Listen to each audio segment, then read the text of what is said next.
وعاجزة عن أننا يعني عن شكر الله سبحانه وتعالى، وفي حالة امتنان ورضا كامل باللي كتب الله علي. وهذه المعجزة الربانية اللي ما ليش أي يد فيها. إن شاء الله ربي يكمل علي فرحتي ونتلاقى مع أهلي بإذن الله تعالى. إحنا متعطلين في قصة جواز سفر الوالد، إن شاء الله بمجرد ما يستخرج هذا الجواز إن شاء الله يجوني أسرتي بالكامل، أخوتي وأمي وباتي بإذن الله يجوني هنا في مصر، وحنعيدوا مع بعضنا لأول مرة بعد 44 سنة أول عيد أضحى مع بعضنا بإذن الله. ربي يتمم علينا فرحتنا، وبعدها حنديروا إجراء للفحص الDNA وحنبلغكم. ويوم وصول هري إن شاء الله حنبلغكم إنهم حيوصلوا لمطار القاهرة القديم في القاهرة، وحتكونوا معي صوت وصورة حاضر. وعد مني إن كيف ما أنتم زعلتوا معي وتفاعلتوا معي وتأثرتوا معي، حكم علي إنكم تفرحوا معي إن شاء الله، غير بس يوصلوا طيبين يا عيلة، إن شاء الله يوصلوا طيبين. فالمهم الحاضر يعلم الغايب، يعني عشان بس تتابعوا البثوث متاعي إن شاء الله. نحاول أنا كل ما نشد حيلي، والله أنا ما كنتش قادرة حتى نقعد على الكرسي يعني، فاليوم شديت صحتي شوية فقلت نطلع معاكم في لايف لحد القدر إن صحتي تسمح إني أنا نقعد معاكم.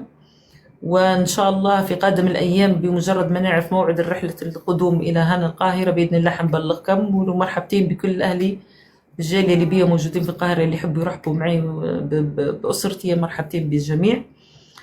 الشيء الأخير بالله الحاضر يعلم الغايب، اللي يخش بكرة على اليمين ما ينساش يدير اشتراك في القلب البرتقالي عشان نحافظ على مستوى حسابي، اللي أنا ما نطلعش كل يوم، أنا مقصرة شوية وما عادش ننزل فيه فيديوهات، فأنا بنحافظ على الليفل الحساب متاعي لأن هذا مصدر دخلي الوحيد يعني. فضلا وليس أمرا ديروا اشتراك بس في القلب البرتقالي، وشكرا لكم يعني مقدما. وخلينا ناخذوا مع بعضنا أخويا ناجي. أهلا وسهلا يا ناجي في برنامج تعال نحكي لك مع حنان المقوب. أخ ناجي جمعة إذا كان أنا قلت الاسم صح. السلام عليكم أختي حنان. وعليكم السلام ورحمة الله وبركاته، أهلا وسهلا بك. إن شاء الله. السلام عليكم أختي حنان. مرحبتين بك. وعليكم إن السلام شاء ورحمة الله. الله. شنو أخبارك طيبة إن شاء الله؟ الحمد لله في خير ونعمة أخي الكريم. يعني يا أختي حنان يلي طلعت معاك في لايف حكيت لا موضوعي يعني بالضبط حالة إنسانية، موضوعي حالة إنسانية. يعني في يومها حكيت بقصتي، غير بعدين نزلت أنا مريض أورام عظمية. ربي يشفيك سمعتني ويعافيك. يا نعم أختي نسمع. حنان؟ بس بنوضح حاجة يا أخي ناجي، لو أنت تسمع فيا، نحن موضوع التبرعات مسكرين هذا الباب. اسمح لي يا أخي الكريم، معلش سامحني. لكل ضيوفنا الكرام مرحبتين بكم على العين والراس، لكن مواضيع الجمع التبرعات مواضيع فيها جمع فلوس، نحن الباب هذا مسكرينه تماما، لأن نحن موضوع النصب والاحتيال رايح كاثر جدا على السوشيال ميديا، وللأسف يديروا فينا نحن كوبري، ونحن مش جمعية خيرية ولا نقدروا نتواصلوا مع أي حد. الناس الخيرة تتعامل مع جمعيات خيرية، تقدر تتواصل مع الجمعيات الخيرية ويحطوك انت في المنظومة عندهم، ويشوفوا إجراءاتك، يشوفوا أوراقك وكذا ويساعدوك.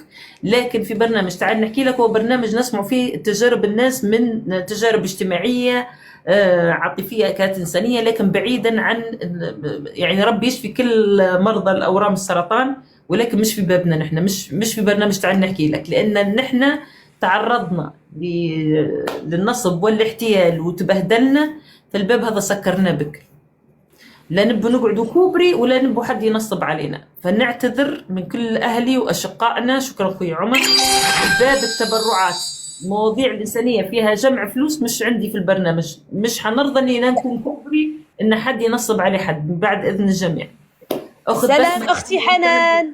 سلام أختي حنان، حبيت أزغرت لك، فرحت لك لعائلتك زغروتة مغربية والله. فرحت من قلبي والله. ندعي لك من قلبنا والله يا أختي حنان. شفتك في الأخبار العربية، يعني إحنا بنحبك والله. ما قدرتش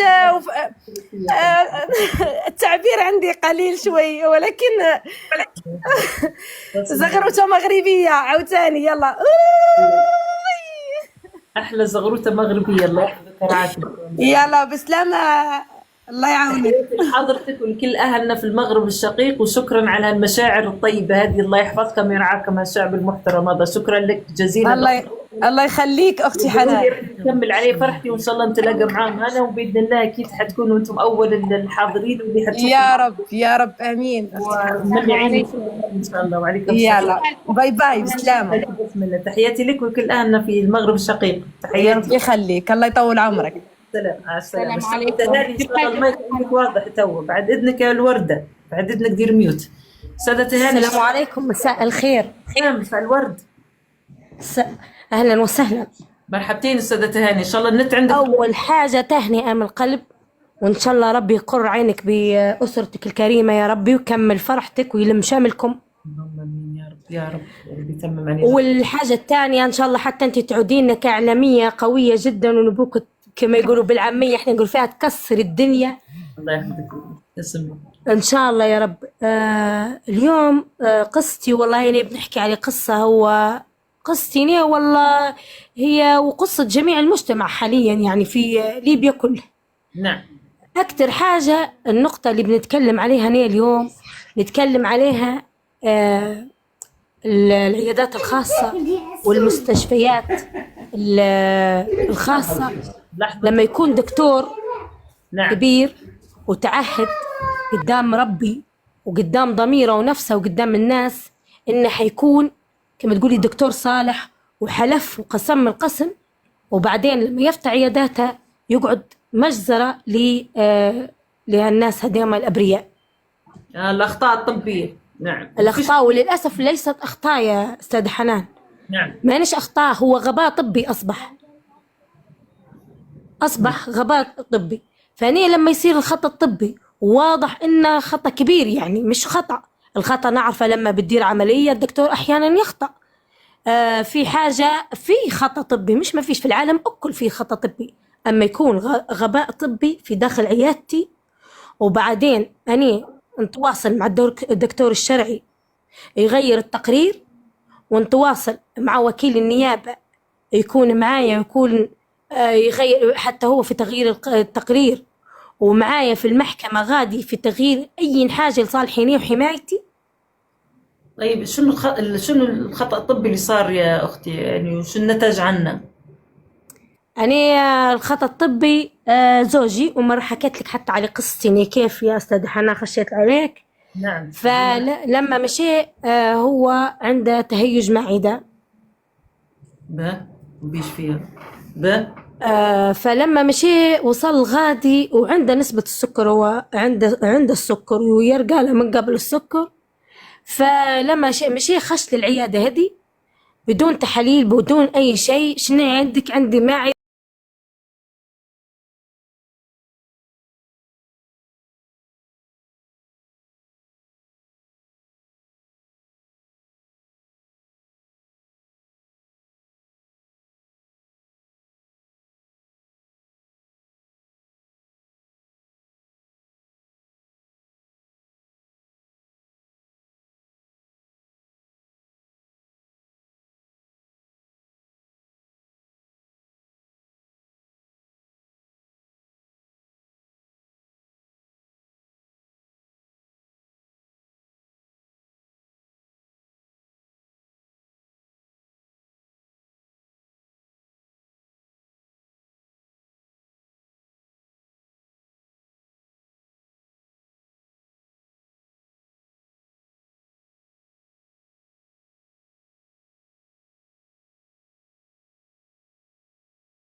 الشرعي لما خش الممرض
ايوه بس هيك تضيعوا في حكم، لكن لما يكون في 10 يا شوفي يا خيتي اسمعيني استاذة هاني، لما يقعد الشكوى من اكثر من طرف، يعني من اكثر من عائله، غصبا عن القاضي حيحل عيونه ويضطر انه يفتح ملف الموضوع هذا، لان الشكوى معناه الجريمه متكرره، ما وش مش حاله فرديه، ما وش خطا يعني فردي صار. هدي يا استاذة حنان فهمتها هني كويس.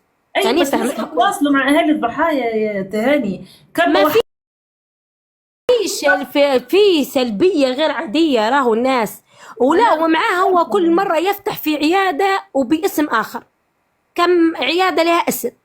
ايوه انتم وقاعد القضيه باسمه هو مش باسم العياده، يعني خلي القضيه شخصيه، قاضي الدكتور نفسه مش العياده. واحنا الدكتور الشخص هذا الشخص الدكتور نفسه اللي نبغى قاضوه احنا.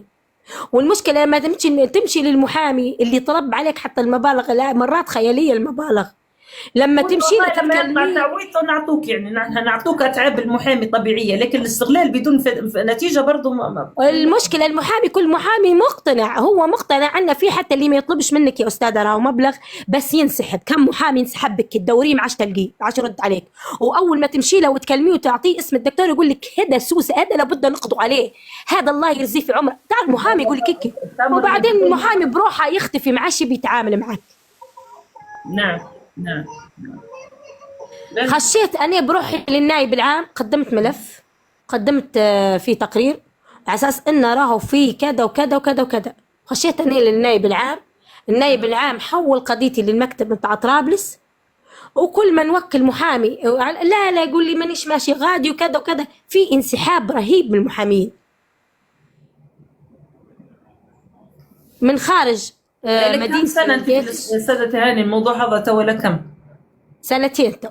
به لو ما وحدتوش صفكم انتم الاهالي الضحايا، ولو درتش حتى اعلان على السوشيال ميديا على الفيس الضحايا الدكتور فلان ولا كذا، ارجوكم يعني حاولوا تواصلوا معاكم، ديروا اجتماع مع بعضكم ووكلوا محامي واحد باسماء الضحايا كلهم ويعد يمشي في اجراءات القضاء. غير هيك ما تعبش روحك. وكلي امرك لقاضي السماء. هذا هو، نوكل أمري لقاضي السماء. نعم نعم، ان شاء الله ربي يرحمه ويغفر له بصراحه. إن شاء الله يا رب العالمين، وعوضنا فيه خير وصبرنا عليه يا رب العالمين.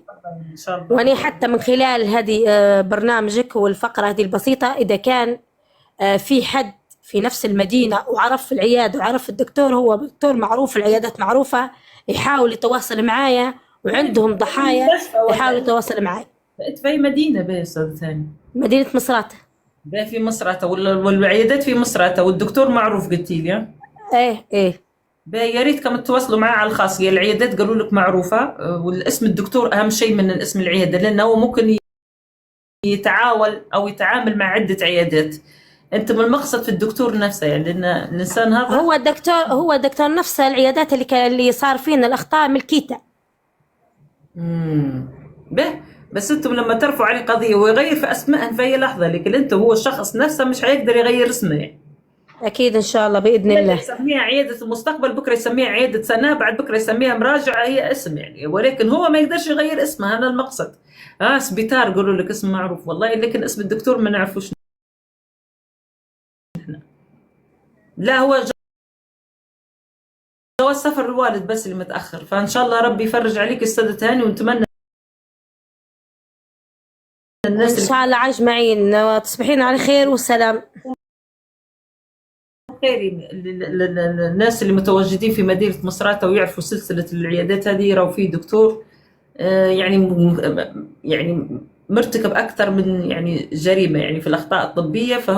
فسادة تهاني تبي الضحايا هذا الدكتور يتعاونوا فيما بينهم، يوحدوا صفهم عشان يقدروا يرفعوا قضية ويحموا الناس فيما بعد. إنه يكون يعني ممكن يكون باتك أمك ولدك أخوك، أنت في حد ذاتك تكون تحت ضحية تحت يدين هذا الدكتور يعني. والله قصة الجرائم اللي بتاعت الدكاترة هذينا. خلينا مع بعضنا. أخت لولو أهلا وسهلا بك في برنامج تعال نحكي لك مع حنان المقوب. لولو السلام عليكم، أهلين حنونة، كيف حالك؟ كيف حال صحتك؟ الحمد لله بخير. حنونة، أني بنرد أول حاجة على في بداية حلقتك اليوم على أخت الصافنات وحاجة زي هيك اللي عندها ولدتها ما شفتهمش من سنتين في مصراتها. لو تسمع فيها يا ريت تجيني خاص، أنا نبعتها لحد يساعدها يعني في مصراتها إن شاء الله. تمام، يا ريت في التعليقات اللي يعرفوا صافنات الجياد بالله عليكم يوصلوها في السادة لولو وعلى خاص. بالله عليكم اللي مهتمين بقصة الأخت صافنات الجياد اللي هي محرومة من ولدها أو من بنيتها، مأخوذة منها تو لها 8 سنين وما فيش باب وما دقت عليه وما عرفتش إنها تاخذ بنيتها رغم إن عندها حق إن شاء الله. السادة لولو على الخاص. تمام، هذه رقم 1. يا اختي اللي حزن حكايه انت مش طالعتي لي في القستات، ممكن تلغي وتطلبي من جديد لان ما فيش بحزن حكايه مش طالعتي لي يا امي. راح الغي الطلب وردي من جديد. ويا حال عندك على الواتس. تمام، بعتي لي على الواتس. تمام امي حاضر.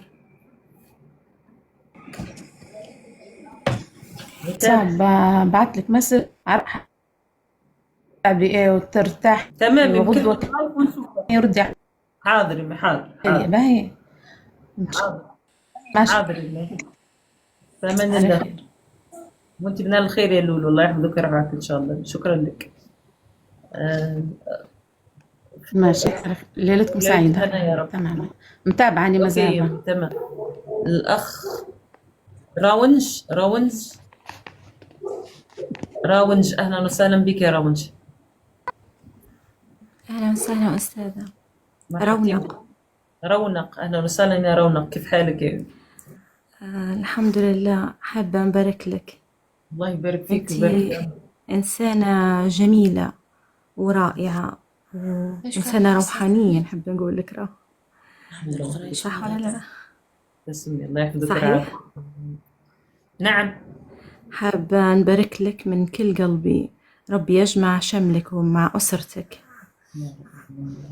وتكوني سعيدة لباقي عمرك يا رب العالمين. اللهم امين يا رب. ندعي لك في صلاتي ونحبك في الله، وحابة نقول لك أنت إنسانة روحانية يا أستاذة حنان. الله يحفظك. صحيح؟ صح الحمد لله. المعلومة هذه؟ شنو هي يا امي؟ أنت إنسانة روحانية. نعم صحيح. يعني عرفت عليكي شيء، أنا فهمتي كيف. شنو حلمتي بيه؟ بس لا والله، بس من سنة فاتت والله يشهد ربي علي إن أختي هي من فانزك. أوكي؟ تمام. تسمع فيا؟ نسمع فيك. اختك من الناس بعثت لي من فانزك. أوكي، بعثت لي قالت لي هو فيديو عليك يعني، وأنت تتكلمي في مقابلة مع أستاذة زينب تقريبا. مزبوط. عرفت عن طريق شيء يعني، فهمتي؟ إنك والله العظيم يشهد رب العالمين إن اللي عرفته إن أهلك في منطقة ما بين أباري وسبها.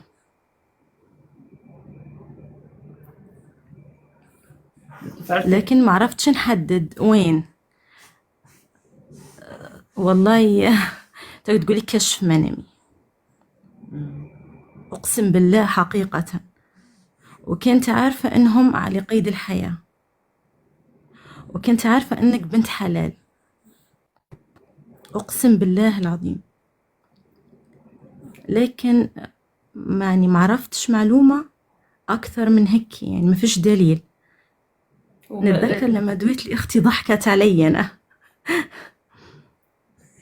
قلت لها وحيكون يعني لقائها بأهلها قريب جدا، لأن سنة 2025 لو متذكرة في بداية السنة كان في تراس فلكي حصل في بداية السنة في شهر 1.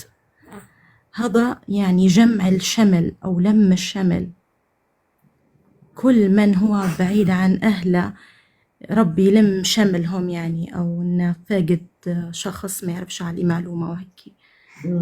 هذا اللي حبيت نقوله لك. أنت إنسانة من المجاذيب، قلبك معلق في العرش، ورب العالمين حميكي من طفولتك، وهذا سر إنهم لما خطفوك يردوك يا أستاذة حنان. لأني إنسانة لكنه مكتوب ونصيب. لا لا لا صعب، لا لأنه هو صعب. ليش؟ هنقولك تحليلي أنا. صعب لأن لو رجعوا ردوك للمستشفى خلاص هذه يعني تهمة. فشن داروا؟ ما حطوك يعني قدام باب جامع في رعاية إلهية عليك يا أستاذة منذ الطفولة. أنت من المختارين نحب نقول لك. الحمد لله علي كل اللي كتب الله علي يعني بخيره وشره، بس يعني أنا دايما الحمد لله، يعني الحمد لله هذا قدر الله فيك. نعم. هذا قدر الله فيك، وهذه هي بمعنى أن تجربتك في الحياة، وهذا امتحان من الله. والحمد لله لربي لم شملكم يا رب العالمين. فرحانت لك من كل قلبي ونحبك في الله. أحبك الله الذي أحبك. ليلتك سعيدة ورب يحفظك إن شاء الله تسلم. ويرفعك يا ربي في أعلى المراتب، ونشوفك أسعد إنسانة إن شاء الله يا رب، إن شاء الله. اللهم آمين أجمعين. شكرا خيتي. ربي يحفظكم كلكم، وكل عام وانتم بخير إن شاء الله. في أمان الله. الناس اللي يصلوا شنو هو إنسان روحانيين، يعني أنا بيني وبين ربي يعني حبل صدقاتي بالمن، يعني اني انا ساعدت فلان ودرت لفلان، هذا ديره مع ربك، هذا تجارتك الخاصه مع الله. ساعد الناس وانت يا اخي وارمي ورا ظهرك. خلينا بس نذكر المتابعين، مرحبتين بك في برنامج الاجتماعي الترفيهي تعال نحكي لك مع حنان مقوب. اليوم نسمع قصص الناس، عنوان الحلقة اسمها شنو قصتك. يبقى نسمع تجارب الناس والناس اللي في التعليقات، وجمهورنا الكريم والعائلة الليبية العربية الكبيرة هذه أن يتفاعلوا مع تجارب الناس بالكلمة الطيبة، يقولوا قل خيرا أو أصمت. وشكرا لكل من اشترك في القلب البرتقالي أصبح عضو في الفريق، نورتني. خلينا بعضنا ناخذوا الأخت غدر الإنسان. أهلا وسهلا بك في برنامج تعال نحكي لك مع حنان المقوب. السلام عليكم. انت نصحتي بالهون يا جماعة، بالمسكنات ده اليوم أنا فرحانة نقعمز على الكرسي مش قادرة نقعمز. حبيبتي السلام عليكم حبيبتي. وعليكم السلام ورحمة الله. أهلا وسهلا يا غدر الإنسان، مرحبتين بك في برنامج تعال نحكي لك مع حنان الله المقوب. يخليك. أنا شيماء اللي حكى لك عليها أستاذ أحمد القريشي. أهلا وسهلا بك، أهلا وسهلا، نورتي يا أختي. الله تفضلي يخليك. المايك معاك ونسمعوا فيك كلنا يا أختي، تفضلي. الله يخليك. أول شيء أحب أهنيك لله إنك قصتك تقريبا بها مقاربة لقصتي، والحمد لله. أنتي 44 سنة يلا لقيت أهلك، أنا 42 سنة يلا لقيت أهلي. طبعا أنا من العراق، والفضل يعود للأب الروحي هو الأستاذ أحمد القريشي. مساعدته لقيت قدرت ألقيهم، لأنه أني قعدت يعني فترة طويلة إني أدور، ما خليت باب ما أدور عليه، لأنه ما كان عندي لا عنوان أهلي لا تفاصيل يعني مضبوطة، عشان أكو ظلم وقع على أهلي اللي هم بالعراق، وقسم إني أبويا فلسطيني الأصل ويحمل الجنسية الأردنية.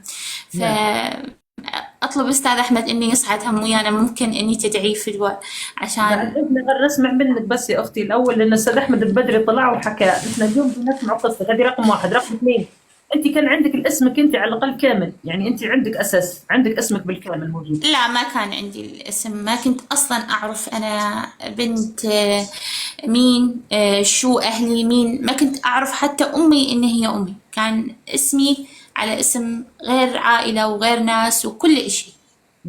العائله اللي كفلتك وتبنتك من عمرك شهرين تقريبا، صحيح؟ نعم. نعم، يعني تربيتي وسطهم وهم مفهمينك انك انت مش بنتهم.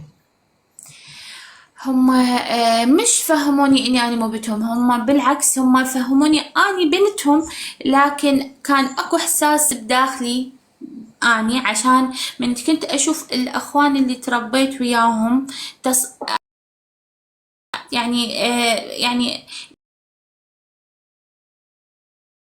يداروهم مو مثل ما تصرفهم وياي أني، فكان أكو فد شي بداخلي يحسسني إن موضوع بي غلط، الموضوع في شي غلط. بس أنا صغيرة ما كنت أفهم شو هو الموضوع، يعني شو هو السر بالموضوع، يعني هم أطفال وأنا أطفال. نعم، أنت أدركتي به أنك أنت فعلا مش بنتهم، أنت اكتشفتي الحقيقة يا غدر الإنسان لما جت الوالدة وأخذتني.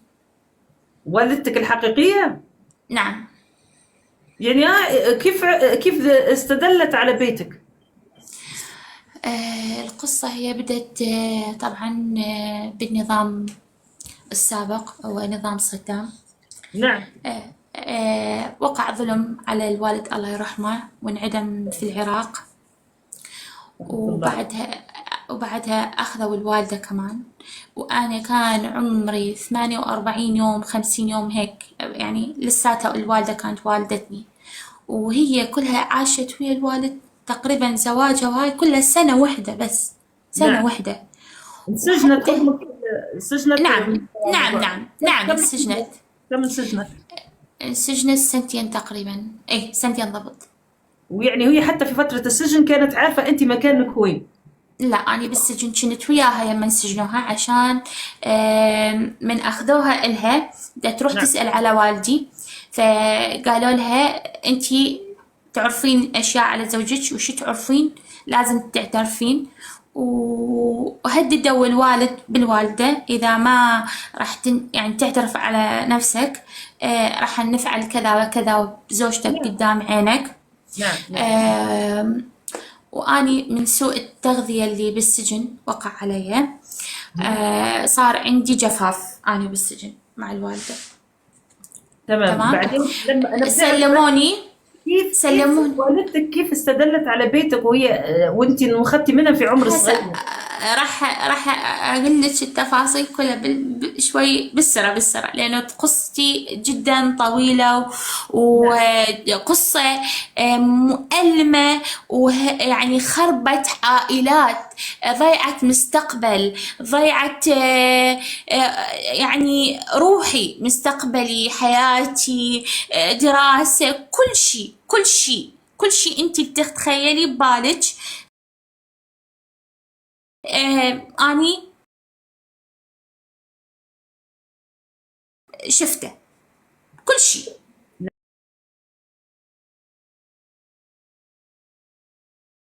نعم. ليش الأسرة اللي انت تربيتي عندها ما خلوكي تكملي دراستك يا غدر الإنسان؟ لا، لأنه ما كان أحمل أي جنسية، أنا أي ورقة ما كنت أحمل أي شيء، فلذلك ما قدروش إنه يقروك في مدارسهم العامة، يدرسوك فيها بالضبط عشان هم جدي أبو والدتي الله يرحمه بعد ما النظام السابق اللي هم الاستخبارات العراقية سلموني البيت جدي، قالوا البنت يعني صار عندها جفاف في السجن تقدر تاخذها. أخذني جدي وأنا عمري كان 6 أشهر، أنا 6 أشهر مسجونة ويا أمي بالسجن 6 أشهر. طيب لما يعني جد أبو أمك ولا أبو أبوك؟ أبو أمي. أبو أمك يعني أوكي. نعم. يعني أخذك عنده وكمل تربيتك؟ لا، ما كمل تربيتي، هو لكودا كان عليه ضغوطات همينة والبيت مالته مراقب، عشان ذاك الزمان جدي كان هو ضابط في الجيش العراقي، كمان كانوا محاصر على انت جوزت بنتك الواحد من غير جنسية. وكان خلاص هو خلاص الراجل انحبس وانعدم والأم يعني انحبست، الطفلة شو ذنبها يعني برضه؟ ذنبها خلاص، ما هنا انت لو بتسمعي الاخبار الطفل يا اختي كانوا بيقتلوه عشان ما يظل اثر، يعني بكره او بعد بكره اني في ثار وفي ياخذوا الشيء. لحظه يا خيتي، لو كان بيقتلوك كان قتلوك هم في السجن، خلوك تموتي عند امك يعني معلش، لكن انت اصبتي بالجفاف عدوا سلموك لجدك، كان الاسهل عندهم انه يتخلصوا منك. مو حبيبتي، جدي كان بذاك الزمان شوية كان عنده فد واسطة حتى بس يوصل للأمي، لأنه الموضوع كله كان شيء مفبرك أصلا، لا الوالد عنده شيء ولا هو المشكلة كان المحاربة، والمشكلة كان مع جدي علشان منصبه، فهو لفوا الموضوع. لحظة يا خيتي، نحن لأنها مش هذا موضوعك انت، نحن موضوعك الأساسي انك كيف رجعتي لأهلك. أنا بنعرف جدك ليش تخلى عنك بعد ما سلمت السلطة. هو ما تخلى عني، هو سفرني القرايب يعني اللي قرايب السوق يعني بيبيتي، لأنه بيبيتي كردية. تمام. وين الأردن ولا سوريا؟ لا سفرني الكردستان العراق. تمام. تربيتي عند أقارب جدك؟ مش أقاربه، ناس أقارب ستي معارف. المهم هو كان اللي قال نعم، قال خلي بالك عليها، أنا ببعث لهم مصاري، كان بيبعث لهم مصاري. أي نعم، وبيبعث لهم مصاري عشان بيربوني ويأكلوني ويشرب، لكن العائلة هذه كانوا بيربي عيالهم، عشان هم كانوا حتى بتذكر الدار وعندي مستمسكات ودليل وصور إني قاعدة بدار بتذكر لحد هلا كان خشب، يعني الفوق خشب وطين من طين ويعني هذا البيت ناس كانوا فقراء يعني على قد جدا جدا عافية بالضبط. ولكن إيه. تربيتي انت في وسطهم، وسط الاسره هذه؟ نعم، تربيت مع اخوان 2، اولاد 2 وبنات 3. تربيت معاهم وانا ربيتهم عشان انا كنت اكبر من الاولاد اللي موجودين، عشان انا لما رحت يم هاي البنت الست كانت هي لساتها والده بنت ولساتها كان هم حامل، فانا ربيت البنت وعندي حتى كمان صور مع الراجل اللي رباني ومع البنت اللي كانت والدتها. تربيت وسطهم. انت مواليد 85 تقريبا او 84 صح؟ لا 82. 82. طيب العمر نعم. كله تمام. إيه. خلاص انت كبرت وسط العائله هذه، طبعا اكيد ان جدك توفاها الله والاسره توفت. طبعا توفى جدي نعم. بال 94 بعد ما تبذل، والعائله اللي تربيت انا طبعا امهم توفت. بعدين الرجال، لانه كان الرجال ابوهم نعم كان خوش انسان زين، لكن من نشوف زوجها كانت تصرفها حلو وياي، بس لما زوجها يروح للشغل او يروح يجيب لنا شيء كانت ما تقعدني توكلني ويا جهالها اللحم والشي الضمة الجهالها، فهمتي شلون؟ فبعدين امي من كثر التعذيب بالسجن صار عندها مرض نفسي، يعني عقلها مو تمام، لانه تعذيب، تعليق 3 ايام بالزنجيل بالسلسله وهواية امور. يا غدر لحظه بس، ان في بعض المصطلحات يتم حظر البث بسببها يعني، فانتبهي نعم. المصطلحات اللي حضرتك تذكري فيها. المهم يا خيتي، بعد مرور هالسنوات هذه وبعد ما امك فقدت عقلها، امتى ادركتي ان الاسره اللي انت عايشه وسطهم انه موضوع مش اهلك؟ وامتى بديتي رحله البحث عن اهلك؟ انا اقول لك، انا بديت ابحث عن اهلي قبل 5 سنوات. يلا عرفت من 5 سنوات بس؟ نعم قبل 5 سنوات. كيف عرفتي؟ من خالتي الله يرحمها. خالتك اخت امك؟ اي. كيف تواصلت معك رحمه الله عليها؟ عشان لما جدي توفى بال 94 بال 98 كانت خالتي كبيرة، جدي قايل لها أنا عايشة وين، فهي جابت أمي وعلي جوي الكردستان بال 98 أخذوني من هاي العائلة. يعني خالتك جت أخذتك في 98 من العائلة هذه لما عرفت نعم. إن بنت أختها موجودة في إقليم كردستان العراق، تمام؟ نعم. لما أخذتك يعني كملتي معها مع خالتك؟ كملت مع أمي وخالتي، لأن أمي كانت وضعها الصحي نعم. مش يسمح أي نعم.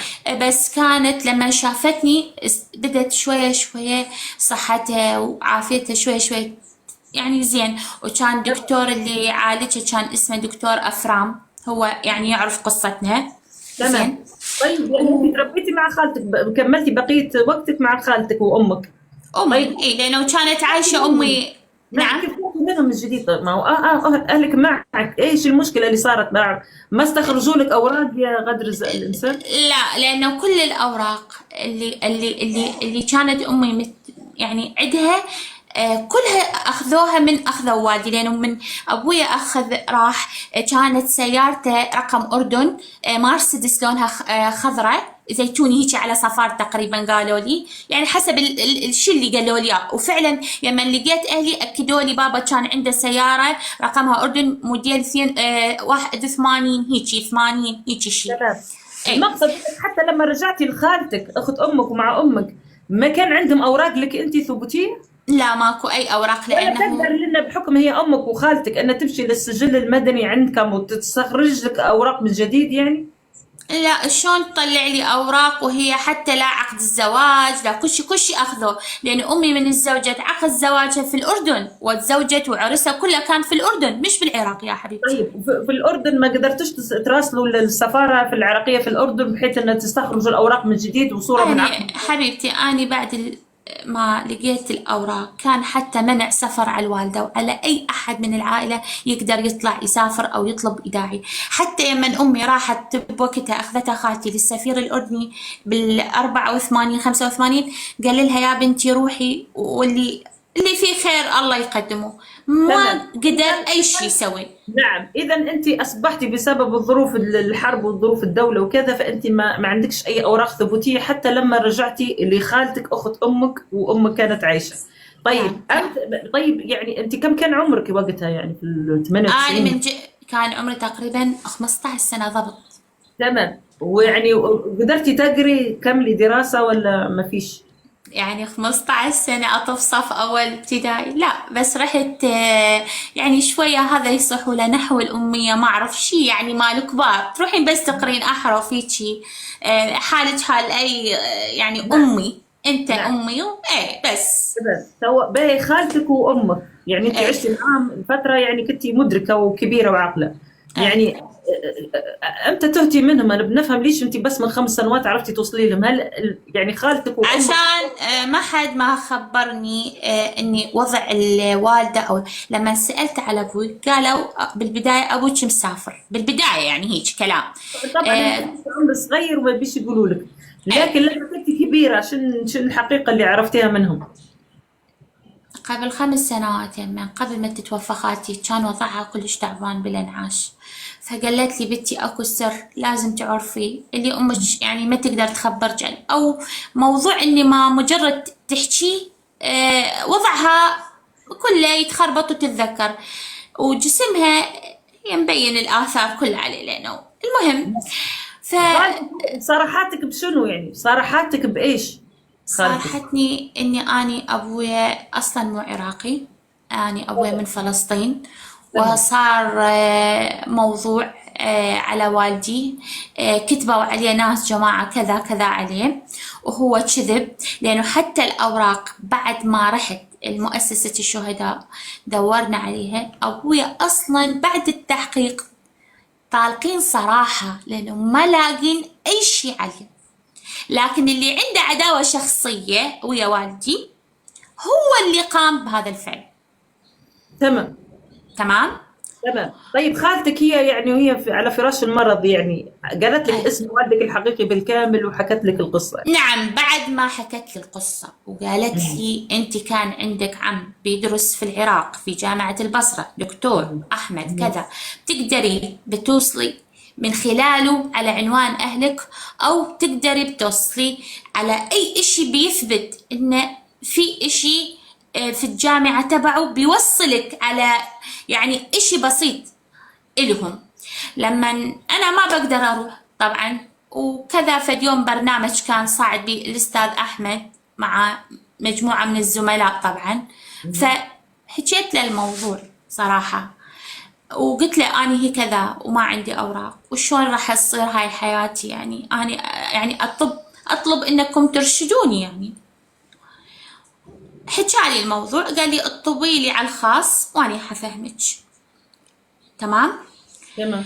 فلما طبيت على الخاص فهمته مو مثل اللي ما احكي بالبث، لانه اكو شغلات خاصة ما اقدر احكيها، طويله عريضه، طبيعي طبيعي. احب نعم. اتحفظ عليها، لانه كل واحد بحياته اكو غرفة مظلمة بداخل قلبه وقافل عليها، الناس تحكي اللي تسمعه، لكن خلي تعيش الواقع حتى تعرف الكذب من الصدق. نعم. تمام؟ نعم. تمام. أي. طيب لما حكيتي للمستشار القانوني عن حكايتك واسمك بالكامل وقال وعدك انه هو حيتواصل مع ناس في الاردن عشان يوصلوا في بقيه اسرتك اللي هم اعمامك اللي والدك توفاه الله، لو عندك اعمام او خالات او كذا عفوا عمات، فيعرفوا يوصلوا فيه من خلال الاسم اللي اعطته لك خالتك الله يرحمها، صح؟ بالبداية خالتي انطتني اسم والدي، قالت تمام. لي انت اسمك مو شيماء، اسمك مو سحر، اسمك شيماء. زين. سحر هذا الاسم اللي احنا كنا دارجي يعني تمشين بيه. طبيعي يعني الاسم أي. اللي تكبي. تمام. فانتي اذا الوالد بالكامل. أي. روحي راجعي هسه ما دام صار السقوط، روحي راجعي للسفارة انطيهم اسم والدك وصورته، لانه هي كانت خالتي إلها صورة عرس ابويا وامي ضامتها يمه، بس اللي كان الدليل اللي عندي ادور حتى اوصل لاهلي هي صورة عرس امي وابويا بس. تمام. الصورة دي محتفظة بها لليوم انت يا غدر الانسان. طبعا نعم، ودزتها الاستاذ احمد. نعم. وبعدين خالتي هم كانت عندها نسخة من عقد الزواج مال والده، قالت هاي نسخة أسود وأبيض، تقدرين بس مجرد إني مكتوب رقم يحمل الجواز الأردني يعني والرقم الجواز تمام، والدي. المهم، فلأن ورقة قديمة يعني مهلوكة هسه، حتى لو أريد أطلعها ما حد يعني يقدر يفهم من عند هالشي. نعم، ممكن نعرف كيف وصلتي في عمك يا أخت شيماء؟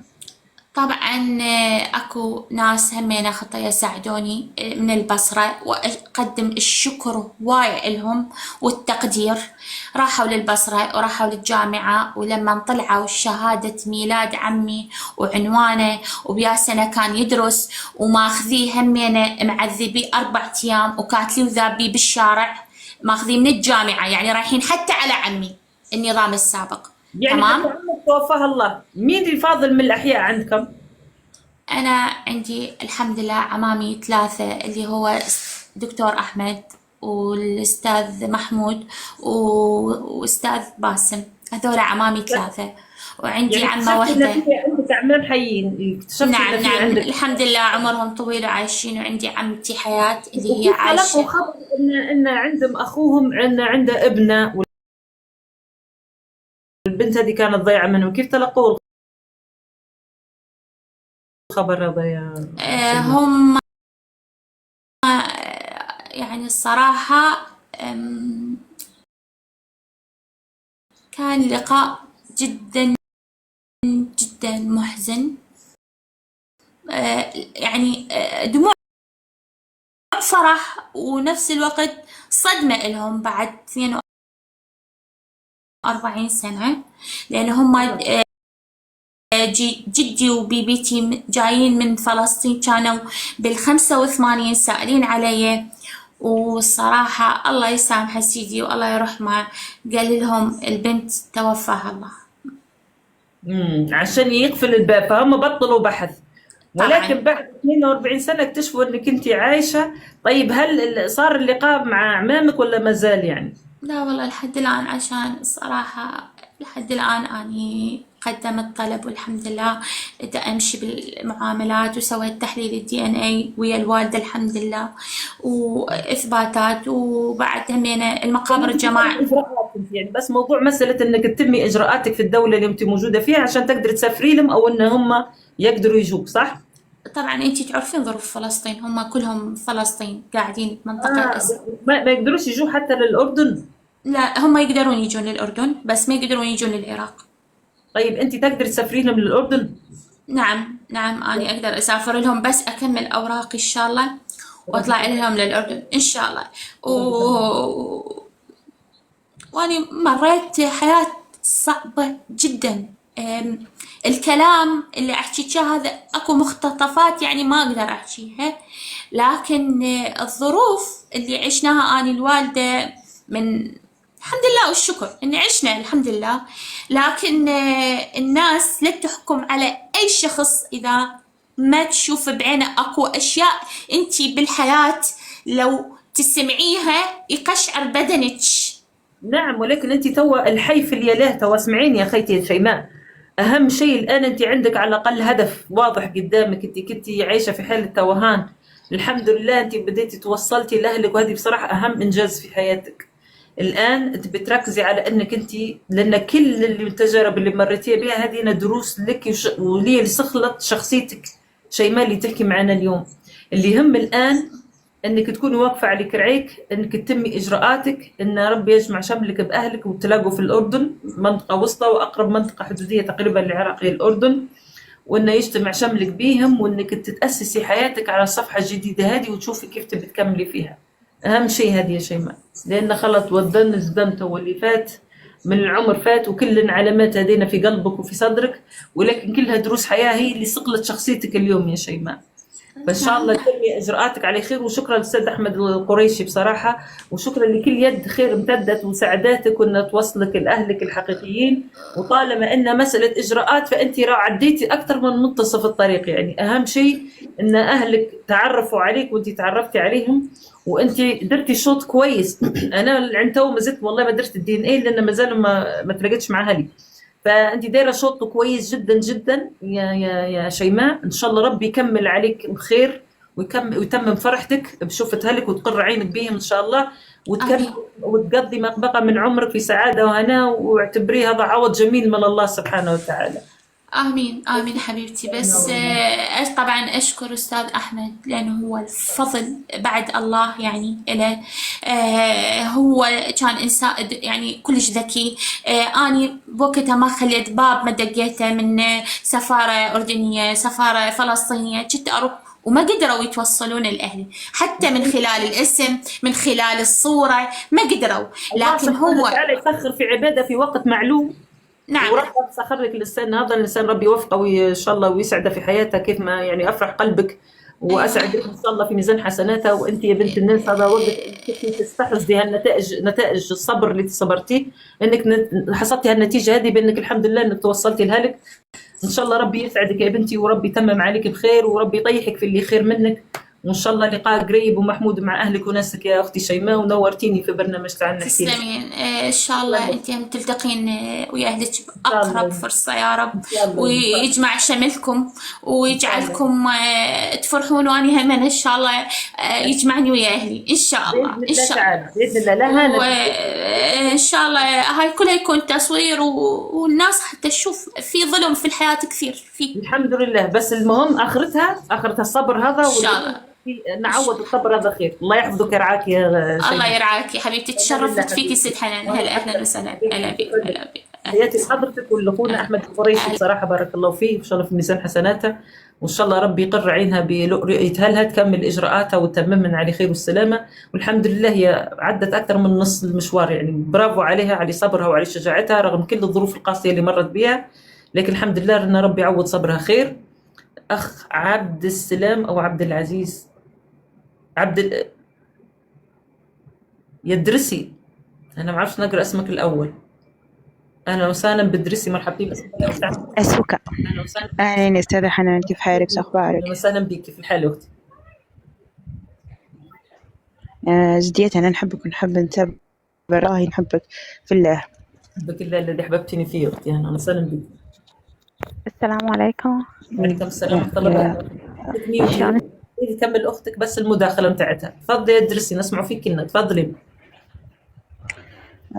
أهلين أستاذة حنان، أنا نحب نحكي لك قصتي. طبعا أنا بنت درسية من مواليد 96 باهي، وتزوجت في 2019، وجديات كان أسوأ قرار خذيته في حياتي. جديات إنساني أنا كنت عنده متعاطي وكان يضرب، وكان تصرف يصرف علي وفلوس وضرب وجميع أسوأ أنواع التفاصيل عشتها، والحمد لله. وبعدين طلقت وعندي منه وليد، ولما أنا طلقت منه تم يمشي للناس ويمشي كل مرة يمشي المكان ويجي ويقول لهم أنا طلقتها على سبة قضية شرف، على سبة يطعن في شرف متاعي. أغلب وأنا ثبتت غيرتي وعدل النيابة. لحظة يدرسي، هل أنت عندك منها أطفال ولا لا؟ وعدل النيابة. عندي وليد. عندك منها أطفال؟ عندك منها وليد؟ وليدك معك ولا معك؟ عندي منها وليد. وليدك عندك؟ لا معي أنا. باهي ربي يحفظه ويرعاه وتربى معي أنا، قاعد عندي وليد.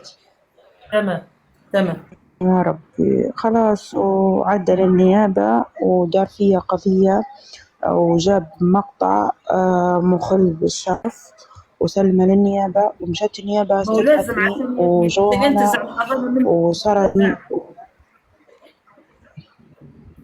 وصارت مشكلة بينهم وبين بابا. وبابا قال لهم أنا منسلم لكمش بنتي أنا هجيبها للنيابة. أنا بما كان أنا المدينة اللي أنا نسكن فيها محافظة بطريقة أنت ما تخيليهاش، يعني مستحيل حيجيبوا يسلموني مركز شرطة أو بحث جنائي. خلاص، وشالني أنا وكيل النيابة وتم التحقيق معايا، وانعرضت على الخبرة القضائية، والخبرة القضائية جابت التقرير إن المقطع اللي هو جابه إيراني فارسي. في التحقيق طلبوا منه، قالوا مفبرك، قالوا له منين جبت أنت المقطع فيديو؟ قال لهم رقم غريب دزالية. بعد قالوا له أعطينا الرقم اللي دازه لك، قال لهم لا أنا لقيت عندها تليفون، خط التليفون اللي أنا دايرته قدامي وعديت لباتها ولما دويت باتها خذ مني التليفون وقال لي عد ملح بنتي اللي بيها تقعد هيك. في واحد يعني هو التفكير عقلانيا إنه ما فيش حد لأن ما يسلم عرفت تليفون كيف لولي النبوس أمر. قرت الفيديو. نعم هو واضح أكيد النيابة ما مشتش عليه الكذب هذا. عارفة هو ليش دار القضية؟ تو نقول لك هو دار القضية كيف دارها؟ لأن أنا حكم لي القاضي بكل حاجة، بالبدل، سكن، تعويض مادي، تعويض معنوي. أنا بسبب طلاقي منه. اسمعيني بس. نعم اسمعيني. نعم. أولا في كل القضايا يستغلوا كلهم في ثغرة قانونية إن لا يقدر يدفع لك لا مؤخر ولا الحضانة تقعد في يديك في حالة إنه يثبت للنيابة أنك أنت سلوكك غير سوي.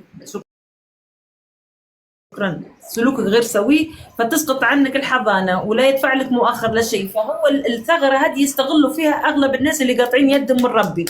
لما يصير خلاص بيصير طلاق بينه وبين زوجتي، فالثغرة هذه لو محامي قاطع يده من ربي يقول له أنت لازم تثبت للنيابة أن زوجتك مش كويسة حشك، وأن راهي سلوكها غير سوي، وأن فيسقط عليك الحضانة لو أثبت عليك الموضوع، ومش ملزوم بأنه يدفع لك ولا مليم ولا مؤخر ولا أي شيء. فقصدي اللي صار معاك يصير مع كل وحدة تطلق من زوجها، والزوج هذا يكون قاطع يده من ربي مش ولد ناس يعني. ده كيف طلعتي منها القضية هذه يا درسي؟ عارفة أستاذة حنان، أنا لما مشيت للنيابة وتم التحقيق معايا، اللي حقق معايا وكيل نيابة كبير ومعروف يعني في المدينة اللي أنا نعرفها، بس أنا نحب نتحفظ بالأسماء وهيك عشان ما نعرفش أنا ما لأن قصتي يعني مدينتي كلها عرفتها. أيوة بس كيف وصلتي يعني بعد ما حققوا معاك وطلعوه هو كذاب وطلعوا أنت كيف النتيجة وين وصلت؟ انعرضت أنا على الخبرة القضائية. أنا طبعا لما صارت قصة النيابة ولما تم التحقيق معايا فتحوا المقطع، معلش مع احترامي للجميع، قدام وكيل النيابة والكاتب اللي معاه وأنا معاهم في الدار بروحي. الموقف أنا وجعني وبكيت، وبدرجة إني نزفت دم من خشمي وذاني رجع لي الضغط وخشيت للعناية ورجعت 3 أيام، ومنها سببت مرض القلب. لتو ناخذ في علاج قلب، ناخذ في ستالول 40 وتم معايا قصص واجد. تميت أنا مريضة بطريقة أنت وسبب لي في ضغط دم وسبب لي شكل موضوع وجعني جديات خلاص. وبعدين قالوا لي ضروري تنحرضي على وين؟ على الخبرة القضائية طبعا عشان يأكدوا المقطع هذا من على الخبرة القضائية مش عشان نعم.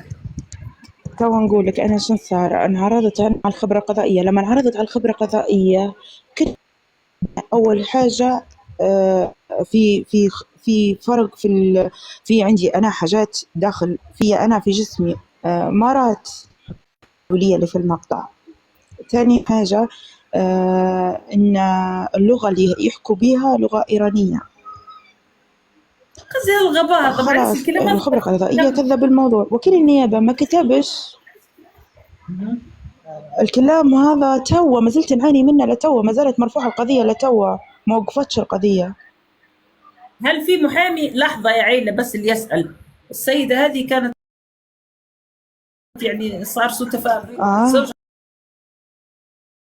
خلاص الطلاق، فعدى هو مش النيابة دار فيها شكوى كيدية بأن هي عندها فيديو مش كويس، والفيديو هذا لما مشت الخبرة القضائية يسأل يشوفوا أصلا طلع مفبرك، والناس اللي قاعدين في داخل الفيديو يحكوا باللغة إيرانية تماما ومش نفس الشخص. يعني هو تبلع عليها على أساس أنه بيلفق لها قضية أخلاقية عشان تسقط عليها كل حقوقها كمطلقة، وأيضا يسقط عليها الحضانة ويأخذ حتى ولدها. يسأل باختصار القضية تولها كم سنة يا أختي الدرس تول؟ خلاص هو لا من 2024 ما قبل عيد الأضحى، يعني تولها سنة تمام. في محامي لكن قضية الطلاق من 2021 أو 2022. أنا دايرة محامي. تمام، بس يعني باذن الله انت قضيتك مساله وقت يا اخي. يا نعم، في رد فعل الاسره اهم شيء، اسرتك هل لا، كانوا هي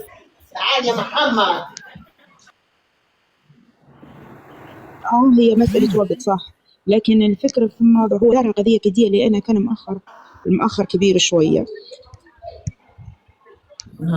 لا هو بعد ما وصل في موضوع شرفك وعرضك، لا خليه تمرمط في القانون، خليه ان شاء الله ينحبس، كان ما يقدرش يدفع الفلوس، ولكن لا ما حطش في بالك بالنسبة لي أنا ما سكتش، انت لكن كان ام ممكن ولده النيابة ما ولده كتبش. شيء اسمه وشيء اسمك يا اختي. انا بنفهم الناس هذوما لما يسووا في سمعه زوجاتهم امهات عيالهم، انت مش خايف على مستقبل ولدك لما يتعاير بامه؟ يعني وين عقلكم يوم؟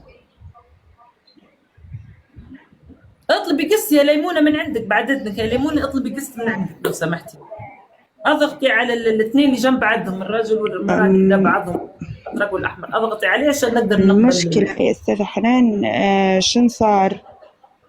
وكيل النيابة ما كتبش لعدم وجود دليل، كتب لعدم إثبات دليل، إنه ما فيش ما ثبتش دليل، ما كتبش ما قالش بريئة، كتب لي عدم ثبات دليل. لما جيت أنا رفعت عليه قضية قالوا لي لا، لعدم ثبوت دليل بنعاود التحقيق من الأول. يعاودوا تحقيق تمام، وعدى قدم عادي، حتى أنا ما قلت لهم ما عنديش مشكلة. يعني ما هي حتى أنا قلت لهم ما عنديش مشكلة. تمام، رفع علي قضية هي شو اسمها، هي قضية استئناف. الاستئناف دار في قضية الطلاق. الجلسة تم يأخروا لي في الجلسة واجد، وتم التأجل لضم الملف، وبعد ضم الملف تؤجلت 24/6 الجاي. هذا هي قال أنا ما عنديش علم بالقضية، والقاضي طلقني منها وأنا نبي مراتي. يقول لك في الساعة السعيدة مراتك تو تبيها ترد لذمتك بعد الخوض في شرفها وطعن في شرفها. لا، والمشكلة مش أنا، تعرفي يا أستاذة حنان ما فيش تركينة مبلغ فيها، مرة خاطفة، مرة سارقة، مرة دايرة، مرة هذا كله عشان بس، معلش هذا كله بس عشان يكسب وقت. لكن اسمعيني، ما يضيعش حق وراء الطالب يا الدرسي، فهمتي؟ الحمد لله ان اهلك في صفك وفي ظهرك، وقاعده في حوش اهلك معززه مكرمه، وولدك قاعد تحت جناحك، وقاعدين له على الوحده. لا خلي الحمد الموضوع لله، بس الحمد لله، يعني يحرك روحه، وان شاء الله ربي ينصرك يمي ان شاء الله نعم يا رب يا رب. والله الحمد لله. هو دي شنو لا تتزوج ولا عادي لها موضوع، وني مشكلة عارف عشان دار ما استكفاش بكي عدل القبائل وكذا، يعني كل مرة دوا في مكان، خليه ما قبش مكانه مدوا فيه، خليه يحكي العين مع الريح، مش موضوعك انت. طالما اهلك في ظهرك خليه يدق كل ابواب الهني، في النهايه ان شاء الله تطلع بحكم يحط في دار خالته، طلعين منه الفلوس على داير مليم، على العمله السوداء اللي دارها على حق ولده، بسم الله عليه، ولده لما يكبر يكون هذا باطل. في انسان طبيعي سوي، حتى لو انا رب ان شاء الله. والله انا بالنسبه لي انا وكيلي ربي فيه ان شاء الله. ان شاء الله ربي يطيحك في اللي خير منك، وربي يسعد قلبك، وان شاء الله ربي يقر عينك بولدك، وان شاء الله تربي تربيه حسنه، وتكون قدوه كويسه له، وان شاء الله هذا حد السوي يا خيتي. درسي نورتيني في برنامج تعال نحكي لك، نورتيني، تحياتي لك. السلام عليكم. وعليكم السلام ورحمه الله وبركاته. اهلا وسهلا اخ عبسي. خير اختي حنان، شنو اخبارك؟ الحمد لله في خير ونعمه من ربي. بارك فيك، والله فرحنا باختي حنان، دعنا لي بي اخ اخوي عمر. مرحبتين بيك، اهلا وسهلا بيك. والله فرحنا لك، ندعو لك بالخير، شاء تروحي بالسلامه. والله ان شاء الله يا رب، ان شاء الله يا رب. اخ عمر هذا جاري وحبيبي صاحبي، مرحبتين يا سيدي بيك وبيه. والله فرحنا له، مشينا باركنا له وقلنا بجيب الله طيب ان طيبة. شاء الله ان شاء الله غير يوصلوا طيبين هنا يا رب ان شاء الله. لا يوصل إن شاء الله، قالنا بعد العيد بنجوا إن شاء الله، قال لك لا قبل، لا ان شاء الله بعد العيد نجوكم كلنا ان شاء الله. إن شاء الله إن شاء الله يجيبك الله طيبة إن شاء الله. ما زال ما وصلوش هلي يعني، ان شاء الله الاسبوع هذا نقولوا لو بيجون باذن الله انا حنبلغكم ان شاء الله وتكونوا معي صوت وصوت. والله يمين الله فرحنا لك ورقدتنا حتى الروح. الله يحفظك ويرعاك. تسلم اخوي عبسي، شكرا لك. والله تبارك الله. والله شوف النعمة، شوف حتى الملامح نفس أخ عمر. اخوي عمر ربي يحفظه ويرعاه ان شاء الله. إيه هو مدرس وما شاء الله عليه، ووالدتك حتى هي ربي يحفظهم ويرعاهم ان شاء الله. شكرا اخوي عبسي، شكرا لك. بارك الله فيك اختي حنان، ونتلاقوا ساعة طيبة يا اختي ان حنان. شاء الله يا اخي ان شاء الله. الله يحفظك ويرعاك ان شاء الله. ان تحياتي شاء الله لك. يجيبوا الله طيبين ان شاء الله. ان شاء الله يا رب. تسلم اخي، الله يحفظك ويرعاك. تسلم ان شاء تسلم. الله ان شاء الله. شكرا لك. الناس اللي تو خشوا للبث متاخر يعني هلي ما زالوا ما وصلوش هنا القاهره، متعطلين في جواز سفر الوالد. ان شاء الله خلال هالاسبوع هذا يتفاعل المنظومه ويستلم جواز السفر ويجوني هنا طيبين باذن الله تعالى. وبعد ما يجوا هنا طيبين نديروا تحليل دي ان اي وبنعيدوا هنا مع بعضنا عيد الاضحى، وان شاء الله يعني بعد لكل حدث حديث ان شاء الله نمشوا كلنا يعني للسفر. اخويا 04 اهلا وسهلا بك في برنامج تعال نحكي لك مع حنان المقوب. انسنا. السلام عليكم ورحمة الله، كيف حالك أخيتي حنان؟ شو الأخبار؟ الحمد لله في خير ونعمة أخي الكريم. ولا هي قصة مشابهة لقصتك أنت شوي. تفضل أخي الكريم نسمع فيك. وما نعرفكش قبل الحق شفت فيديو قبل نص ساعة بالضبط، ويعلم الله إنك حركتي هلبة حاجات الداخل لا سنين. خير إن شاء الله. ما نبيش نقول اسم طبعا، نقولي اسم حتى محمد، ناديني حتى باسم محمد وخلاص. بجودة مرحبا بك. تفضل أخي الكريم. مواليد 99. العمر كله إن شاء الله بلا شقاء يا رب. متجوز وعندي ولد ما شاء الله تبارك الرحمن ما شاء الله. طبعا طالع من دار الرعاية في 2002. بنتني عيلة من المنطقة الغربية، دار رعاية طرابلس. تمام. ما ندريش ل 2005 كبرت شوية يعني، كيف بدأت نعرف يا أخي مش 2005 2006 2007 ما نعرفش شيء. طبعا في القراية هي نقول لك على حاجة جابتها موضوع المدرسة، موضوع الاسم. أنا اسم لأبويا اللي متبنيني اسم، واللي متربي معاه باسم. الاسم عندي اسم في الورق وفي السجل المدني كل شيء، اسم أمه ومكان ولادة واسم أبوه ولقب كل شيء. يعني أنت عارف اسمك بالكامل ويعني ما عندكش موجود. نعم موجود في السجل المدني، نجيب ورقة السجل المدني موجود اسمي تاع واسم الأم تاع ومكان الولادة موجود. تمام. قعدت نفكر في الموضوع شنو هو، لأني أنا كنت صغير. موضوع أنا في الورق اسمي كذا واسم أبويا وأمي اللي مربيني كذا كيف. طبعا قعدت القصة هي معي عايشة لين كبرت وفهمت الدنيا شوي. في يوم من الأيام جيت صراحة أمي اللي هي مربيتني طبعا حتى ولو جاء أبويا وأمي الحقانيين اللي والديني مستحيل نمشي معهم ونخلي أمي وأبويا اللي يربوا. طبعا ما عندهمش صغار أمي وأبويا أما. يعني أنت ولدهم الوحيد اللي مربينك، أنت الولد الوحيد. أنا ولدهم الوحيد. تمام. ونشهد بالله اللي داروه معايا أنا توا. نقول لك على حاجة، مرات ما تديريش مع ضناك أنت، ولدك اللي جبتيه من بطنك ما تديريش معاه. يعني كانوا لك خير الأهل يعني خير السنة. شهادة بالله ما قصروا معي. تبارك الله. نشهد بالله. عايشين يا 04 أمه. عايشين تو حيين اللي ربوك. عايشين. لا عايشين صغار، حتى في السن صغار ما فتش حتى 60 عام. طول ان شاء الله ربي يحفظهم لي، وان شاء الله انا قبل امهم. يسوي عليك ربي يطول في عمرك. كمل يا 04. طبعا انا ولما نبي نفتح الموضوع اول شفت قصتك انت وقلت يلا خلينا نفتحوا باب مشروع. طبعا احنا اللي ضايقين الشيء هو مش زي الناس اللي تتفرج يقول لك لا، مرات سوشيال ميديا ومرات لما تخص بك الدنيا وتقول علاش الا انا. صار معي الموضوع ما صارش مع ناس تانية. نعم. مع ان انا ربوني كويس وما خلوا ما داروا لي وعيشوني احلى عيشه، لكن تجي مرات في لحظه من اللحظات تصغر بيك الدنيا. وما حاولتش اني نبحث عن موضوع حاجه بكل، مع اني انا في يوم من الايام سالت ووصلت وصلت ان الوالده اللي جايبتني متوفيه، وانا كنت البكر لها، والبو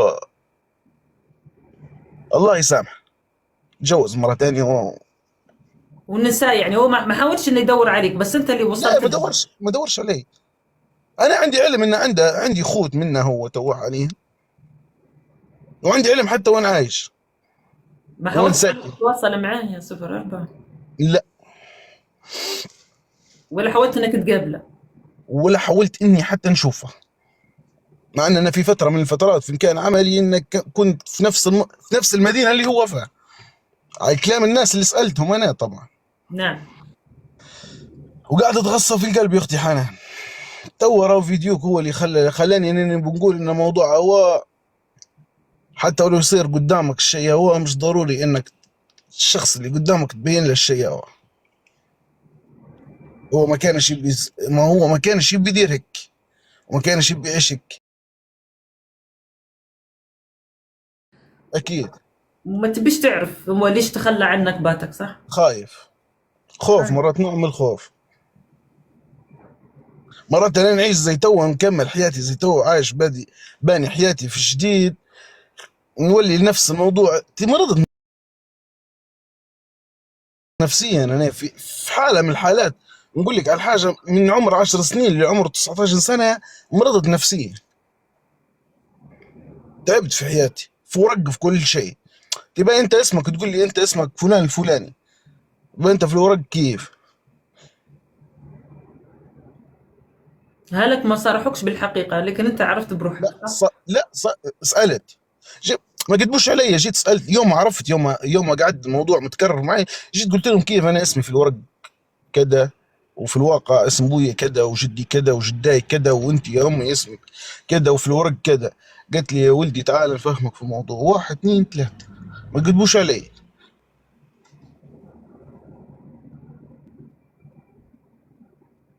به انت يا اخوي 04 مش عارف ان عندك خوت وعندك ممكن خيال. انا مره واحده سالت عليه في 2016. به سالت شخص صديق، هو في المدينه نفسها، طبعا المدينه تبعد علي اللي يسكن فيها هو. طبعا انا عرفت من المدينه بموضوع المستشفى، انني جبت في مستشفى مدينه كذا كذا. سالت على القبيله، قالوا لي موجوده. باهي فلان الفلاني موجود؟ ايه موجود. باهي جوزته من هي، طبعا الولد عنده العلم، الولد هو عنده العلم، الولد اللي سالته عنده علم بقصتي يعني، لانه هو صديق لي انا، وهو اخواله غادي وعايش غادي. جاي صارحني بكل شيء، قال لي راهو الانسانه اللي تهدرز عليها راهي متوفيه من سنه كذا كذا كذا كذا، الله يرحمه. الله يرحمه ويغفر لها. يمكن لو قعدت هي ما كانش يصير الشيء هو. دايما يعني من باب انك تعرف الحقيقة على الاقل يا 04، ما فكرتش؟ مرات الحقيقه تكون واضحه. اسمعي، ما تفكريش بعاطفه في الموضوع، هو مرات ايه تغصك قلبك، يغصك احساسك، تصغر بيك الدنيا. تعرف يا اخي حتى بعيدا عن العاطفة، هذا عقلك عشان يتريح ونفسيتك عشان تريح. من حقك تعرف ليش هو تخلى عنك يا اخي. انت ولو عنده اسباب الله اعلم، التمس له العذر يا اخي، ان تعرف الحقيقة وبعدين انت حر تاخذ منه موقف. تقول خلاص انت انا عشت عنكم غريب وبكمل غريب، نبي نعرف خوتي، نبي نتواصل معاهم، هذا قرار يرجع لك الحق. انا ما نقدرش ندير لك جو الملاك الابيض، ولكن من حقك تعرف يا اخي، من حقك تعرف يا 04.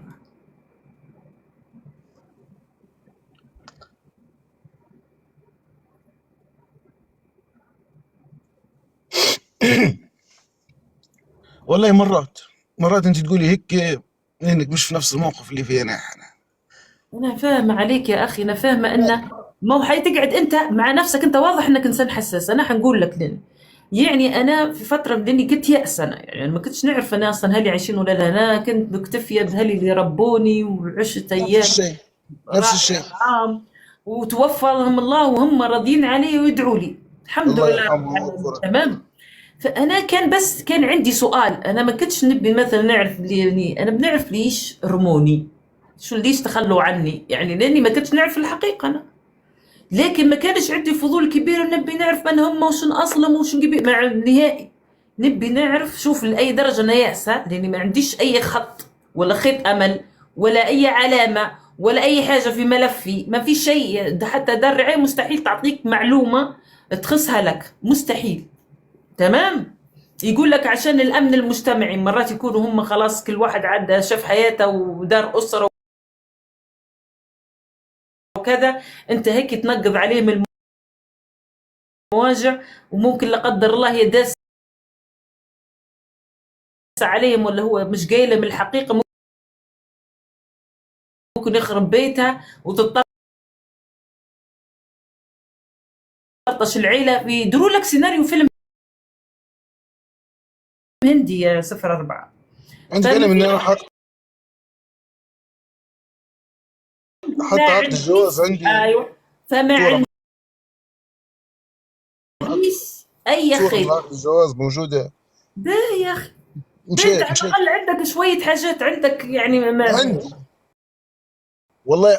ونقول لك على حاجة يا اختي حنان، يمكن من خدمتي اني استفدت منها باي، اني مشيت دورت شويه، بعدين لما عرفت اللي عرفت قلت لك ان هي متوفيه وهو بعدها وهم عندهم علم. انت عندك علم، علاش؟ قصدي معقوله ما ناش خوال، ما ناش عمام، ما ناش جدود، ما ناش جدات، ولا في مشكله في العيله؟ بي اسمعني، ما هو انت ما تقدرش تحكم مين تسمع. مرات قالوا له توفى، مرات هم يعني دسوا عليه معلومه. انا ما نبيش نلتمس له العذر، ولكن ايضا انا كنت ظالمه اهلي بصراحه. انا من الناس نقول ليش رموني، ليش يا اخي كان دفنوني غير، علاش رموني؟ وبعدين طلعت اني انا مخطوفه يا اخي. شنو عرفك انت يا 04؟ اسمع منه وبعدين احكم. لكن لانك انت واضح ان طبيعتك حساسه والموضوع هذا مأثر فيك، انت الان مكتفي بهلك، ربي يحفظهم لك ويرعاهم اللي ربوك، لان الهل اللي ربوا راهو هذه رقم واحد. انا معاك فيها النقطه هذه، تمام. راهو يعني عطوه من عمرهم ومن حياتهم من اهتمامهم ومن محبتهم وكذا. لكن القصد حتى تهدى نفسك وتريح، لانك يجي الزمان يغيب الزمان يرد، حتحط راسك على المخده تقول يا ريتني على الاقل سالته هو حي، ليش هو دار هيك او كذا. اسمع يا اخي، ليطمئن قلبك عشان تدير نهايه للقصه بتاعك لسؤالك، دير خاتمه يا اخي لسؤالك، وبعدين انت حر. تبي تعرفه ما عادش تبي تعرفه، هو مره واحده وندمت انك يا سيدي سالته ولا كذا، المهم انك درت اللي عليك. لكن عرفت ان اهلك حيين ولا باتك عايش وقاعد في مدينه اخرى عندك قوت وعندك كذا، وما تسالش السؤال اللي هو داير لك غصه في حياتك، بصراحه انت كي ظالم نفسك يا اخوي 04. على الاقل دير خاتمه لسؤالك بس، افهم انت ليش دار هيك، عطاك مبرر انت اقتنعت به كان بها، لقيت ان العذر اقبح من الذنب كان بها. المهم تدير خاتمه لسؤالك وتشيل الغصه اللي في صدرك، تشيلها يا اخي.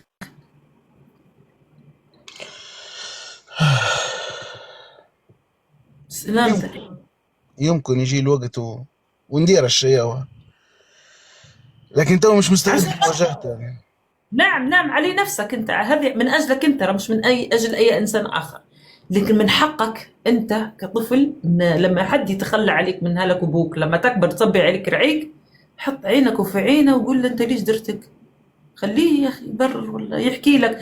ايا كانت الاجابه انت على الاقل الغصه اللي في صدرك تخلصت منها، حتى لو كانت الاجابه غير مقنعه، حتى لو هو مخجلان منك ومتحشم وعينه في الارض، لكن على الاقل الغصه اللي في صدرك تساءل، السؤال اللي قاعد يحفر في داخلك قاعد ينخر فيك تخلصت منه يا سيدي.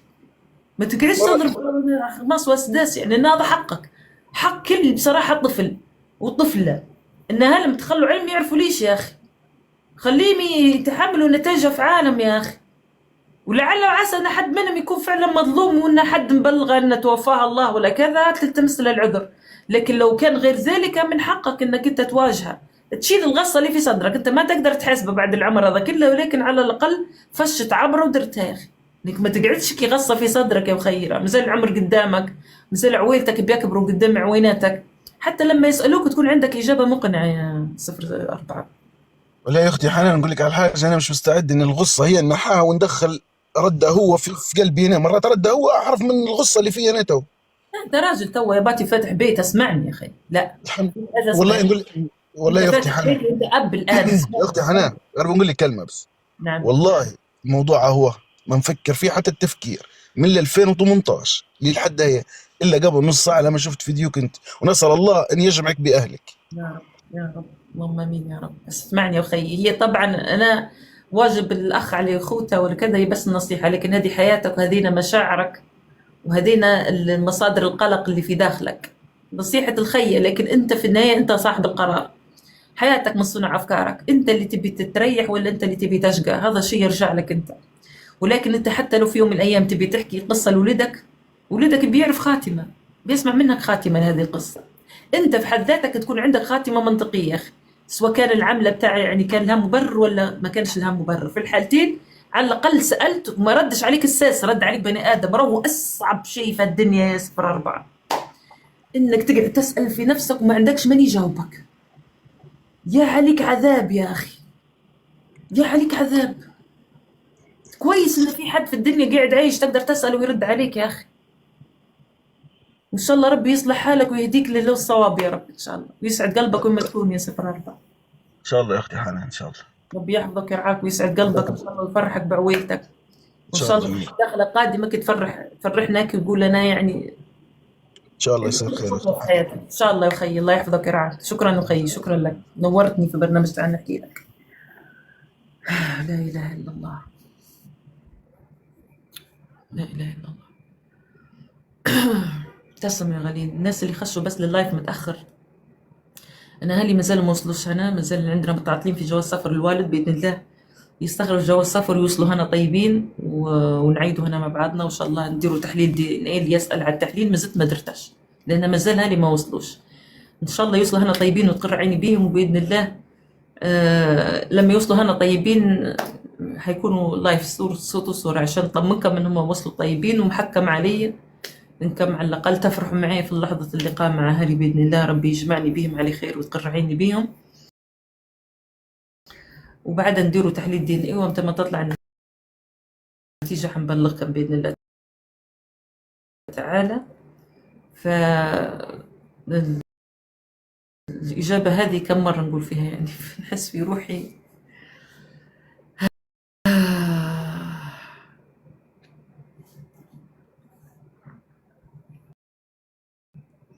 مرحبتين خويا عمر، أهلا وسهلا بك في برنامج تعال نحكي لك مع حنان المقوق.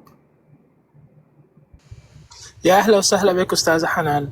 مرحبتين. صراحة ما عندي قصة أقولها، بس جاي أهنيك وجاي أوصل المحبة والدعوات من القلب.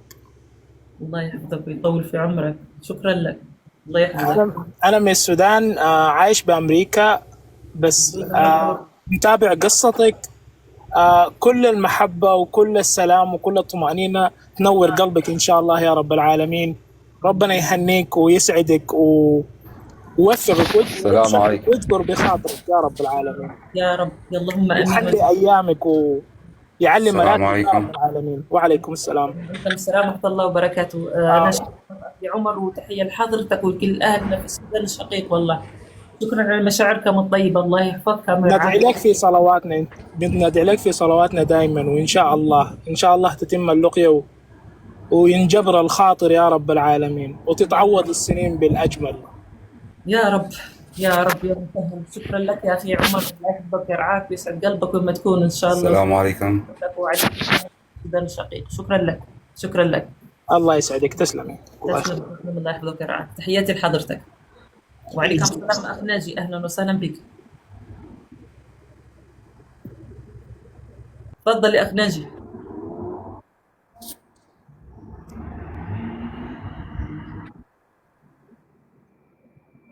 أخ ناجي تسمع فينا ولا لا أنت؟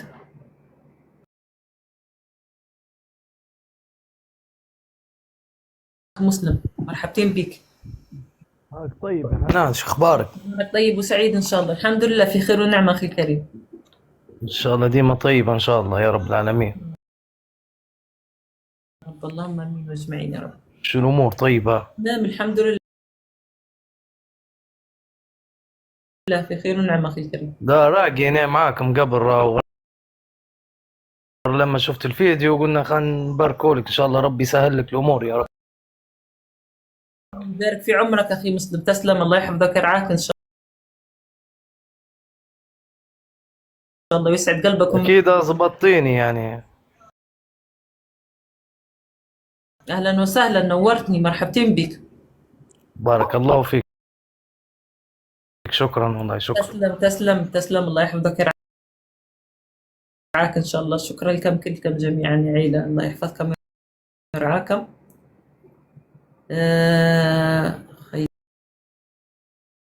خيتي أمل.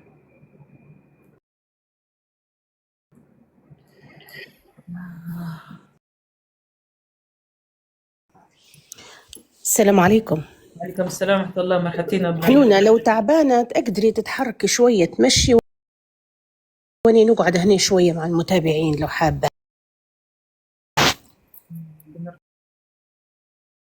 ربنا فعلا نتمشى شوية، مرحبتين بك.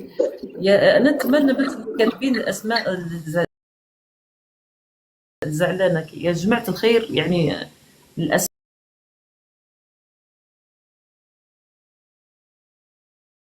والمايك مع أبلة أمل. أنا نسمع فيكم لكن لازم نصبي عليه، نصبي شوية لمدة 5 دقائق عشان ظهري. تفضل المايك يا أبلة. تفضل الأخ ناجي. الأخ ناجي لو تسمع فينا يا ريت تفتح المايك وتتكلم. الأخ ناجي مش موجود. سهى. السلام عليكم. ناجي يلا تفضل معك المايك. مرحبتين، شو اخبارك؟ تمام والله. اخت حنان أهلا وسهلا، مرحبتين أخي الكريم. شو اخبارك؟ ناجي من بنغازي. طبعا شنو القصة متاعك هذه كلها قاعدة عندنا من بدايتها، وان شاء الله يا رب تلاقي معاهم يا رب يا رب. بالجودة مرحبا هذه في بنغازي، والله بالجودة أخويا ناجي. تسلمي بالجودة أخويا. تسلمي. الله يحفظك ويرعاك إن شاء الله. شكرا لك. الله يحفظك ويرعاك إن شاء الله. شكرا لك. سلمى. مايا يا ريت سكري المايك يا مايا لو سمحتي. الأخ ناجي تفضل معاك المايك. الأستاذة حنان تسمع فيك بس لأنها ظهرها فواقفة هي. تفضل معاك المايك. لا مش مشكلة والله، بارك الله فيها بس أنا حبيت أن أعيش ونقول على قصتها بس، وإن شاء الله ربي خير، وإن شاء الله قولي لي بس يا إن شاء الله. الله يفتح عليك إن شاء الله، ربي تم فرحتي بخير. لا داعينك والله، ندعو لك وقسما بالله ندعو لك، أنا وجوزتي وهلي كلهم صدق. يحفظكم ويرعاكم. سلامي للمدام وكل أسرتك فرد يا أخي ناجي، الله يحفظك ويرعاك. سلمك يا أخت حنان. بارك الله فيك. سهى تفضلي معك المايك يا سهى. سهى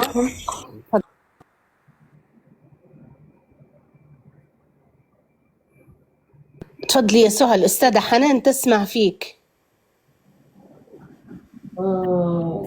سهى معك المايك يا تفضلي.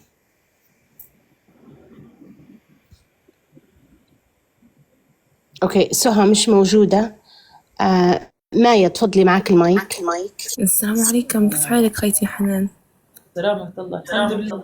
إن شاء الله ربي يجمعك بهالك يا ربي، وإن شاء الله ربي يفتح عليكي. نحن كنا جيرانكم من قبل في خربيش من زمان يعني، وفرحنا بصراحة بيكم، وإن شاء الله ربي يجمع بينكم ويفتح عليك يا ربي حنونة.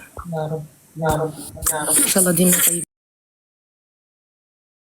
حبيبتي. تسلمي حبيبتي. شكرا.